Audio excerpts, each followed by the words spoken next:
ಹುಲಿಮಂಗಲ ಗ್ರಾಮದಲ್ಲಿ ಬಡವರಿಗಾಗಿ ನಿವೇಶನಕ್ಕೆ ಸತತವಾಗಿ ಸುಮಾರು 5 ವರ್ಷಗಳಿಂದ ದಲಿತ ಸಂಘರ್ಷ ಸಮಿತಿ ಸಂಯೋಜಕ ಸಂಘಟನೆಯ ರಾಜ್ಯ ಅಧ್ಯಕ್ಷರಾದ ಡಾ ಅಶ್ವಥ್ ನಾರಾಯಣ ಅಂತ್ಯಜ ಅವರ ನೇತೃತ್ವದಲ್ಲಿ ಹೋರಾಟ ಮಾಡಿಕೊಂಡು ಬಂದಿದ್ದಾರೆ. ಸೀತಾನಾಯಕನಹಳ್ಳಿ ಗ್ರಾಮದ ಸರ್ವೆ ನಂಬರ್ 41, 42, 73 ಮತ್ತು 49ರಲ್ಲಿ ಸರ್ಕಾರಿ ಜಾಗ ಇದೆ. ಈ ಜಾಗದಲ್ಲಿ ತಾಲೂಕು ಆಡಳಿತ ಬಡವರಿಗೆ ನಿವೇಶನ ನೀಡಬೇಕು. ಅಲ್ಲಿನ ನಿರಾಶ್ರಿತರ ಪರವಾಗಿ ಅಧಿಕಾರಿಗಳ ಅಸಡ್ಡೆ ತೋರಿದ್ದಾರೆ. 2 ವರ್ಷಗಳ ಹಿಂದೆಯೇ ಜಿಲ್ಲಾಧಿಕಾರಿಗಳು ಸುಮಾರು 15 ಎಕರೆ ನಿವೇಶನಕ್ಕೆ ನೀಡಲು ಆದೇಶ ಹೊರಡಿಸಿದ್ದಾರೆ. ಆದರೆ ತಾಲೂಕು ದಂಡಾಧಿಕಾರಿಗಳು ಹುಲಿಮಂಗಲ ಬಡ ಜನರನ್ನ ಅಲೆದಾಡಿಸುತ್ತಾ ಇದ್ದಾರೆ. ಕೂಡಲೇ ಸರ್ವೆ ಮಾಡಿಸಿ ಬಡವರಿಗೆ ನಿವೇಶನಕ್ಕೆ ಕ್ರಮ ವಹಿಸಬೇಕು. ಮಾನ್ಯ ತಾಲೂಕು ಜನಪ್ರಿಯ ಶಾಸಕರು ಕೂಡ ಇತ್ತ ಕಡೆ ಗಮನ ಹರಿಸಬೇಕು. ಬಡವರ ಪರವಾಗಿ ನಾನಿದ್ದೀನಿ ಎಂದು ಹೇಳುತ್ತಾ ಬಂದಿದ್ದೀರಿ. ನಿಮ್ಮ ಮಾತಿನಂತೆ ನಿವೇಶನ ನಿಮ್ಮ ಕೈಯಿಂದ ಬಡವರಿಗೆ ಸಿಗುವಂತಾಗಲಿ. ರಾಜ್ಯ ಸರ್ಕಾರಕ್ಕೆ ಒಳ್ಳೆಯ ಹೆಸರು ಸಿಗಲಿ ಎಂದು ನಂಜುಂಡಪ್ಪ ಪಾಸ್ವಾನ್ ಬೆಂಗಳೂರು ವಿಭಾಗೀಯ ಸಂಯೋಜಕರು ಹೇಳಿದರು. ಮುಂದಿನ ವಾರದಲ್ಲಿ ಕಾಲ್ನಡಿಗೆ ಜಾಥಾ ಮತ್ತು ಸತ್ಯಾಗ್ರಹ ಹಮ್ಮಿಕೊಳ್ಳಲಾಗುವುದು ಎಂದು ತಿಳಿಸಿದರು. ಈ ಸಂದರ್ಭದಲ್ಲಿ ರಾಜ್ಯ ಸಂಯೋಜಕರು ಡಾ ಅಶ್ವಥ್ ನಾರಾಯಣ ಅಂತ್ಯಜ, ಬೆಂಗಳೂರು ವಿಭಾಗೀಯ ಅಧ್ಯಕ್ಷರು ನಂಜುಂಡಪ್ಪ ಪಾಸ್ವಾನ್, ಶೋಭಾರವರು, ಕರ್ನಾಟಕ ಅಹಿಂದ ವೇದಿಕೆ ರಾಜ್ಯಾಧ್ಯಕ್ಷರು, ಮಾಲೂರು ತಾಲೂಕು ಅಧ್ಯಕ್ಷರು ಹುಲಿಮಂಗಲ ಶಂಕರಪ್ಪ, ಚಿನ್ನಸ್ವಾಮಿ, ಉಪಾಧ್ಯಕ್ಷರು ಗಜೇಂದ್ರ, ತಾಲೂಕು ನಗರ ಕಾರ್ಯದರ್ಶಿ ಅಲ್ಪಸಂಖ್ಯಾತ ಮುಖಂಡ ಮುಜೀರ್ ಅಹ್ಮದ್ ಇನ್ನಿತರರು ಹಾಜರಿದ್ದರು.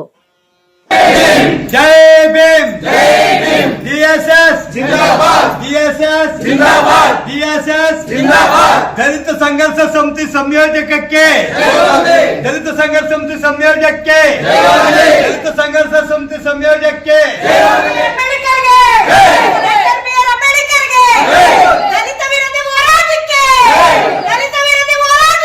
जय भीम, जय भीम, जय भीम, जय जय जय जय जय भीम, जय भीम, जय भीम. ಬಂಧುಗಳೇ, ಕರ್ನಾಟಕ ದಲಿತ ಸಂಘರ್ಷ ಸಮಿತಿ ಸಂಯೋಜಕ ಸಂಸ್ಥಾಪಕ ಅಧ್ಯಕ್ಷರಾಗಿರ್ತಕ್ಕಂಥ ಡಾಕ್ಟರ್ ಅಶ್ವಥ್ ನಾರಾಯಣ ಅಂತ್ಯಜರವರ ಒಂದು ಮಾರ್ಗದರ್ಶನದಲ್ಲಿ ನೇತೃತ್ವದಲ್ಲಿ ಇವತ್ತು ನಾವು ಸಭೆನ ನಡೆಸಿದ್ದೇವೆ. ಈ ಸಭೆ ಉದ್ದೇಶ ಏನಂತೆಲ್ಲ ಕೂಡ ನಾವು ಮಾತಾಡಿದ್ದೇವೆ. ಈ ಸಭೆಗೆ ನಾನು ಬೆಂಗಳೂರು ವಿಭಾಗೀಯ ಸಂಯೋಜಕ ಸಿಎಂ ನಂಜುಂಡಪ್ಪ ಪಾಸ್ವಾನ್ ರವರು ಮಾತಾಡ್ತಾ ಇದ್ದೀನಿ. ಇವತ್ತು ಮಾಲೂರು ತಾಲೂಕು ಲಕ್ಕೂರು ಹೋಬಳಿ ಹೊಸಕೋಟೆ ಗ್ರಾಮ ಪಂಚಾಯತಿ ವ್ಯಾಪ್ತಿಗೆ ಸೇರ್ತಕ್ಕಂಥ ಹುಲಿಮಂಗಲ ಗ್ರಾಮದಲ್ಲಿ ನಾವು 4-5 ವರ್ಷಗಳಿಂದ ಹೋರಾಟ ಮಾಡ್ಕೊಂಡು ಬಂದಿದ್ದೀವಿ. ಪಕ್ಕದ ಗ್ರಾಮದಂತ ಚಿತ್ತಾಗ್ನಹಳ್ಳಿ ಕೂಡ ಗ್ರಾಮದಲ್ಲಿ ಕೂಡ ಸರ್ಕಾರಿ ಗೋಮಾಳ ಇದೆ, 106 ಎಕರೆ ಇದೆ. ಹುಲಿಮಂಗಲ ಗ್ರಾಮದಲ್ಲಿ ಕೂಡ ನಾವು ಇಂದಿನ ಜಿಲ್ಲಾಧಿಕಾರಿಗಳಂತ ಅಕ್ರಮಪಾಶವ್ರನ್ನ, ಇಂದಿನ AC ಆಗಿರ್ತಕ್ಕಂಥ ವೆಂಕಟಲಕ್ಷ್ಮಮ್ಮ ಮೇಡಮ್ ಅವ್ರನ್ನ ಕರೆದು ನಾವು ಸಭೆಗಳನ್ನು ಮಾಡಿದ್ವಿ, ಕಾರ್ಯಕ್ರಮಗಳನ್ನು ಅಂಬೇಡ್ಕರ್ ಕಾರ್ಯಕ್ರಮಗಳು ಮಾಡಿದ್ವಿ, ಹೋರಾಟ ಮಾಡಿದ್ವಿ. ಪಂಚಾಯಿತಿಯಿಂದ ಹಿಡಿದು ಗ್ರಾಮ ಪಂಚಾಯಿತಿಯಿಂದ ಹಿಡಿದು ತಾಲೂಕ್ ಪಂಚಾಯಿತಿ, ಜಿಲ್ಲಾ ಪಂಚಾಯಿತಿ, ಜಿಲ್ಲಾಧಿಕಾರಿಗಳು, ದಂಡಾಧಿಕಾರಿಗಳು, ನಮ್ಮ ಶಾಸಕರಾದಂಥ KY ನಂಜೇಗೌಡರಿಗೂ ಮತ್ತು ಸಂಬಂಧಪಟ್ಟಂತ ಕಂದಾಯ ಸಚಿವರಾದಂಥ ಕೃಷ್ಣ ಬೈರೇಗೌಡರಿಗೂ, ಮಾನ್ಯ ಮುಖ್ಯಮಂತ್ರಿಗಳಾಗಿರ್ತಕ್ಕಂಥ ಸಿದ್ದರಾಮಯ್ಯನವ್ರಿಗೂ, ಮತ್ತೆ KH ಮುನಿಯಪ್ಪ ಅವ್ರಿಗೂ, ಪರಮೇಶ್ವರ್ರಿಗೂ, ಮಹಾದೇವಪ್ಪವ್ರಿಗೂ ಎಲ್ಲರಿಗೂ ಕೂಡ ನಾವು ಮನವಿಗಳನ್ನು ಸಲ್ಲಿಸಿದ್ದೀವಿ. ಆ ಮನವಿಗಳು ಸಲ್ಲಿಸಿದ ನಂತರ ಸರ್ಕಾರದಿಂದ ಬರ್ತಕ್ಕಂಥ ಅಹವಾಲುಗಳನ್ನು ನಾವೆಲ್ಲರೂ ಕೂಡ ಸ್ವೀಕರಣೆ ಮಾಡಿದ್ದೀವಿ.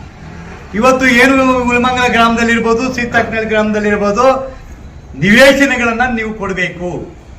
ಇವತ್ತು ಮಾಲೂರು ತಾಲೂಕು ಡೆವಲಪ್ಮೆಂಟ್ ಆಗ್ತಾ ಇದೆ. ಸುಮಾರು ಸಾವಿರಾರು ಕೋಟಿ ರೂಪಾಯಿ ಆಸ್ತಿನ ಇವತ್ತು ಎಲ್ಲ ಕಬಳಿಸ್ತಾ ಇದ್ದಾರೆ.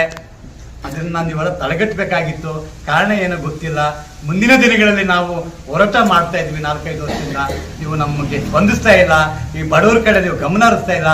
ಸರ್ಕಾರ ಮಾತ್ರ ಬಡವರ ಪರ ಇದೆ, ದಲಿತರ ಪರ ಇದೆ, ಮಹಿಳಾ ಪರ ಇದೆ, ಕಾರ್ಮಿಕರ ಪರ ಇದೆ, ರೈತರ ಪರ ಇದೆ. ನಾನೊಬ್ಬ ಮಣ್ಣಿನ ಮಗ, ನಾನೊಬ್ಬ ರೈತನ ಪರ, ನಾನು ದಲಿತರ ಪರವಾಗಿರ್ತಕ್ಕಂಥ ಶಾಸಕನು ನಮ್ಮ ಸರ್ಕಾರ ಅಂತ ಹೇಳ್ತಾ ಇದ್ದೀರಿ. ಏನು ಮಾಡ್ತಾ ಇದ್ದೀರಿ? ನಿಮ್ಮ ಬರೀ ಆಶ್ವಾಸನೆ ಹೇಳ್ತಾ ಇದ್ದೀರಿ ವಿನಃ ಅವ್ರಿಗೆ ಕೊಟ್ಟಿದ್ದಿಲ್ಲ, ಮಾಡಿದ್ದಿಲ್ಲ. ಮಾನ್ಯ ಶಾಸಕರು ಇದನ್ನ ದಯವಿಟ್ಟು ಗಂಭೀರವಾಗಿ ಇದನ್ನ ಪರಿಗಣಿಸಬೇಕು. ನಾವು ಏನು ಹೋರಾಟವನ್ನು ಅಜೆಂಡಾ ಇಟ್ಟಿದ್ದೀವಿ ಅದನ್ನು ದಯವಿಟ್ಟು ನೀವು ಕೊಡಬೇಕು. ಅದು ನಿಮಗೆ ಓಟ್ ಹಾಕಿರ್ತಕ್ಕಂಥ ಜನ, ಇವತ್ತು ಭೂಮಿ ಇಲ್ದಿರ್ತಕ್ಕಂಥ ಜನ, ಇವತ್ತು ನಿವೇಶನ ಇಲ್ದಿರ್ತಕ್ಕಂಥ ಜನ, ನಿಮಗೆ ಮುಂದಿನ ದಿನಗಳಲ್ಲಿ ಓಟ್ ಬೇಕು. ಸರ್ಕಾರ ಮುಂದಿನ ದಿನಗಳಲ್ಲಿ ಸರ್ಕಾರ ಬರಬೇಕು. ಅಧಿಕಾರಿಗಳು ಕೂಡ ತಪ್ಪು ದಾರಿ ಹೇಳ್ತಾ ಇದ್ದಾರೆ, ತಪ್ಪು ಮಾಹಿತಿ ಕೊಡ್ತಾ ಇದ್ದಾರೆ. ನಿಮಗೆ ಕೊಡ್ತಾ ಇದ್ದಾರೆ, ನಮಗೆ ಕೊಡ್ತಾ ಇದ್ದಾರೆ, ಯಾರು ಕೊಡ್ತಾ ಇದ್ದಾರೆ, ಇದು ಏನು ಆಗ್ತಾ ಇದೆ, ಏನು ನಡೀತಾ ಇದೆ ಅಂತ ಗೊತ್ತಾಗ್ತಾ ಇಲ್ಲ. ಇವತ್ತು ದಂಧೆ ನಡೀತಾ ಇದೆ. ಅದಕ್ಕೆ ಕಾರಣ ಯಾರು? ಯಾಕೆ ಹಿಂಗೆ ಆಗ್ತಾ ಇದೆ, ಯಾರಿಗೆ ಮಾಡ್ತಾ ಇರೋದು ಅದನ್ನು ನೀವು ಪರಿಶೀಲನೆ ಮಾಡಬೇಕು. ದಯವಿಟ್ಟು ಭ್ರಷ್ಟಾಚಾರನ ಮುಕ್ತ ಮಾಡಬೇಕು. ಬಡವರಿಗೆ ಭೂಮಿ ಕೊಡಬೇಕು, ಬಡವರಿಗೆ ನಿವೇಶನ ಕೊಡಬೇಕು. ಇವತ್ತು ನಿಮ್ಮ ಹೆಸರು ಈ ತಾಲೂಕಲ್ಲಿ ಉಳಿಬೇಕು. ರಾಜ್ಯದಲ್ಲಿ ನಿಮ್ಮ ಸರ್ಕಾರಕ್ಕೆ ಒಳ್ಳೆ ಹೆಸರು ಬರಬೇಕು, ನಿಮಗೂ ಹೆಸರು ಬರಬೇಕು. ನಾವು ಹೋರಾಟ ಏನು ಮಾಡ್ತಾ ಇದ್ದೀರಿ, ಹೋರಾಟಗಾರರು ತಿಳುವಳಿಗಾರರು, ನಮಗೂ ಕೂಡ ಹೆಸರು ಬರಬೇಕು. ನಮ್ಮ ನಂಬಿರ್ತಕ್ಕಂಥ ಜನಗೆ ನಾವು ಏನು ಆಶ್ವಾಸನೆ ಕೊಟ್ಟಿರ್ತೀವಿ ಅದನ್ನು ಈಡೇರಿಸಬೇಕು. ನೀವು ಇವತ್ತು ಜನಪ್ರಿಯ ಶಾಸಕರಾಗಿದ್ದೀರಿ, ನೀವು ಈ ಕೆಲಸ ನೀವು ಕೂಡಲೇ ಯಾವಾಗಲೂ ಮಾಡಬೇಕಾಗಿತ್ತು. ಕಾರಣ ಏನು ಗೊತ್ತಿಲ್ಲ, ನೀವು ಮುಂದಿನ ದಿನಗಳಲ್ಲಿ ಮಾಡ್ತೀರಂತೇಳಿ ಒಂದು ನಂಬಿಕೆ ನಮಗಿದೆ. ನಮ್ಮ ಜನಕ್ಕೆ ನಾವೆಲ್ಲ ಹೇಳ್ತಾ ಇದ್ದೀವಿ. ನಮ್ಮ ಕಾಂಗ್ರೆಸ್ ಸರ್ಕಾರ ನಾವು ಕಾಳಜಾತ ಮಾಡಿ ತಾಲೂಕು ಆಫೀಸ್ ಮುಂದೆ ಧರಣಿ ಮಾಡೋಂಥದ್ದು, ಸತ್ಯಾಗ್ರಹ ಮಾಡೋಂಥದ್ದು, ಎಲ್ಲ ಜಿಲ್ಲಾಧಿಕಾರಿಗಳು, ಸಚಿವರುಗಳು ಎಲ್ಲರೂ ಕೂಡ ಸಂಘಟನೆಗಳನ್ನೆಲ್ಲ ಒಗ್ಗೂಡಿಸ್ಕೊಂಡು ನಾವು ಈ ಒಂದು ಪ್ರತಿಭಟನೆ ತಾಲೂಕು ಆಫೀಸ್ ಮುಂದೆ ನಾವು ಮಾಡ್ತೀವಿ. ದಯವಿಟ್ಟು ಆ ಅವಕಾಶ ಮಾಡದೆ ತಾವುಗಳು ಎಲ್ಲ ಅಧಿಕಾರಿಗಳನ್ನ ಕರೆದು ಆದಷ್ಟು ಬೇಗನೆ ಈ ಹುಲಿಮಂಗಲ ಗ್ರಾಮದಲ್ಲಿ ಮತ್ತು ಸೀತಾಂಗಳಿ ಗ್ರಾಮದಲ್ಲಿ ಏನೇನು ಸರ್ವೆ ನಂಬರ್ಗಳು ನಾವು ದಾಖಲೆಗಳು ಕೊಟ್ಟಿದ್ದೀರಿ ಅದನ್ನು ಕ್ರಮಬದ್ಧವಾಗಿ ಪರಿಶೀಲನೆ ಮಾಡಿ ADLR ಸರ್ವೆ ಮಾಡಿಸಿ ಬೌಂಡ್ರಿ ಫಿಕ್ಸ್ ಮಾಡಿ ಈ ಬಡ ಜನಕ್ಕೆ ನೀವು ನಿವೇಶನ ಕೊಡಲೇಬೇಕು. ಹುಲಿಮಂಗಲ ಗ್ರಾಮದಲ್ಲಿ ಅನ್ಯಾಯ ಆಗ್ತಾ ಇದೆ, ಯಾರು ಖಂಡಿಸ್ತಾನೆ ಇಲ್ಲ. ಎಲ್ಲೋಗಿದೆ ಸರ್ಕಾರ, ಕಣ್ಣು ಮುಚ್ಕೊಂಡಿದ್ಯಾ ಸರ್ಕಾರ? ಇಲ್ಲಿ ಬಿಟ್ಟು ನೋಡ್ಬೇಕು ಬಡವ್ರ ಬಗ್ರು ಏನಾಗಿದ್ದಾರೆ. ಅವ್ರನ್ನ ದಿನಗೂಲಿ ಅವ್ರು ಇಲ್ಲಿ ಇರೋರು, ಆ ಹುಲಿಮಂಗಲ ಗ್ರಾಮದಲ್ಲಿ ದಿನಗೂಲಿ ಅವ್ರು ಇರೋದು ನೋಡಿದೀರಾ? ಇಲ್ಲ. ಸರ್ಕಾರದಲ್ಲಿ ಹೋಗಿ ಸೀಟ್ ಎತ್ತದ ನೀವು ಕೂತ್ಕೊಂಡಿದ್ದೀರಲ್ಲ, ಬಾಬಾ ಸಾಹೇಬ್ರು ಕೊಟ್ಟಂತ ಭಿಕ್ಷೆ ಕಣ್ರಿ ಅದು ನಮಗೆಲ್ಲ.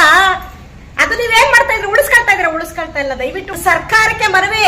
ನಾನು ಕರ್ನಾಟಕ ಅಹಿಂದ ವೇದಿಕೆಯಿಂದ ಮಹಿಳಾ ಹೋರಾಟಗಾರ್ತಿ ಶೋಭಾ ಮಾತಾಡ್ತಾ ಇರೋದು. ಬೇಕಾ ಸರ್, ಅವ್ರಿಗೆ ಓಟ್ ಹಾಕಿದ್ರಲ್ವಾ, ನಿಮ್ಮನ್ನ ತೋಟಾಗಿ ಅವ್ರನ್ನ ಕಷ್ಟ ಸುಖ ಹಾಲ್ಸಿದಿರ ಸರ್, ಏನ್ ಮಾಡ್ತಿದ್ದೀರ ಸರ್? ನಾನು ಹೇಳೋದಿಷ್ಟೇ ಸರ್, ದೀನ ದಲಿತರು ಎಲ್ಲೆಲ್ಲಿದ್ರೆ ಎಲ್ಲ ರೊಚ್ಚಿಗೆಳ್ತಾರೆ. ನೋಡಿದಿರಲ್ಲ ದೇವನಹಳ್ಳಿಲಿ ಆಗಿದ್ದು, ನೋಡಿದಿರಲ್ವಾ? ಅದೇ ತರ ರೊಚ್ಚಿಗೆದಲ್ತಾರೆ ಇಲ್ಲಿ. ನೋಡಿ, ಬಡವ್ರಿಗೆ ಅನ್ಯಾಯ ಮಾಡಬೇಡಿ. ಆ ಹೆಣ್ಮಕ್ಳಿಗೆ ಏನ್ ಮಾಡ್ತಾ ಇದ್ದೀರಾ ಅಂದ್ರೆ, ತುಂಬಾ ದಿನ ಹೇಳ್ತಾರ ಮಲಧೋರಣೆ, ಅದನ್ನ ಮಾಡ್ತಾ ಇದ್ದೀರಾ ಸರ್. ಸರ್ಕಾರ ಏನ್ ಮಾಡ್ತಾ ಇದೆ? ಅದೇ ಸರ್ ನೀವು ಮಾಡ್ತಾ ಇರೋದು. ಏನು ಮಾಡ್ತಾ ಇಲ್ಲ ಬಡವ್ರಿಗೆ, ಯಾವ್ದು ಏನೂ ಮಾಡ್ತಾ ಇಲ್ಲ ನೀವು. ಈ ಏನಂದ್ರೆ ಬಿಲ್ಡರ್ಗಳು ಎಲ್ಲೆಲ್ಲಿದ್ದಾರೆ, ಬಿಲ್ಡರ್ಗಳನ್ನ ಹುಡುಕ್ತಾ ಇದ್ದೀರಾ ನೀವು. ಯಾಕಂದ್ರೆ ನೀವು ಬೆಳಿಬೇಕಲ್ಲ, ನೀವು ಬೆಳ್ಕೊಂಡು ಹೋಗ್ತಾ ಇದ್ದೀರಾ, ನೀವು ಬರೀ ನಿಮ್ಮ ನೋಡ್ಕೊಬೇಕಲ್ಲ ನೀವು. ಹಾಗಾಗಿ ಸರ್, ಹೆಣ್ಮಕ್ಳು ಶಾಪ ತಟ್ಟುತ್ತೆ. ಇದು ನಿಮಗೆ ಹೇಳ್ತಾ ಇರೋದು ದೀನ ದಲಿತರು ಅಲ್ದಲನೆ ಬೇರೆ ಯಾರ್ಯಾರು ಫಲಾನುಭವಿಗಳು ಹಾಕಿದರೆ, ಅರ್ಜಿಗಳನ್ನ ಹಾಕಿದರೆ ಅದನ್ನ ಮಾಡ್ಕೊಡಿ. ಅವ್ರ ಶಾಪ ತಟ್ಟದಲೆ ಅಂತ ಬಿಡಲ್ಲ. ಇದಕ್ಕೆ ನಮ್ಮ ಸರ್ಕಾರಕ್ಕೆ ಇದು ಮನೆ. ತಾಲೂಕು ಅಧ್ಯಕ್ಷರು ಮಾತಾಡ್ತಾ ಇರೋದಂಥದ್ದು. ನಾವು ಹೇಳೋದೇನೆಂದ್ರೆ, ತಹಶೀಲ್ದಾರ್ ಮೇಡಮ್ಗೆ ಇದು ಗಂಭೀರವಾಗಿ ಏನೋ ಸರ್ವೆಗೆ ಬಂದಿರೋದಂಥದ್ದು, ಸರ್ವೆ ಮಾಡಿಕೊಡ್ಲೇಬೇಕು ದಂಡಾಧಿಕಾರಿಗಳು. ಯಾಕೋ ಏನೋ ಗೊತ್ತಿಲ್ಲ, ದಿಕ್ತಪ್ಸೋ ಮಾರ್ಗ ಮಾಡ್ತಾ ಇದ್ದಾರೆ. ಆ ದಿಕ್ತಪ್ಸೋ ಮಾರ್ಗ ನೀವು ಮಾಡೋಕೆ ಹೋಗ್ಬೇಡಿ, ದಯವಿಟ್ಟು ಹೇಳ್ತಾ ಇದ್ದೀವಿ ಮೇಡಮ್ನವರೇ. ರಿಕ್ವೆಷನ್ ನಿಮ್ಮನ್ನು ಕೇಳ್ಕೊತಾ ಇದ್ದೀವಿ. ಇಮ್ಮಿಡಿಯೇಟಾಗಿ ನೀವು ಸರ್ವೆ ಮಾಡಿದ್ರೆ ಓಕೆ, ಇಲ್ಲ ಅಂದರೆ ಉಗ್ರವಾದ ಹೋರಾಟ ನಾವು ಮಾಡೋಕ್ಕೆ ರೆಡಿಗಿದ್ದೀರಿ.